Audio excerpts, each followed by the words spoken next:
Hindi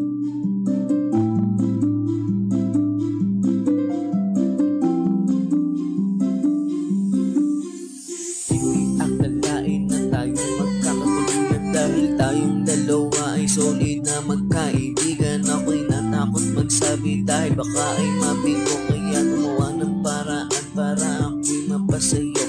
Isang umaga ako'y nag-chat sa'yo sa messenger, naglakas loob na umamin kahit ako'y di pansin. Pero ako'y iyong ginulat sa reply mo na oo, hindi makapaniwala na magiging baby mo. You are the best, you are the best girlfriend forever.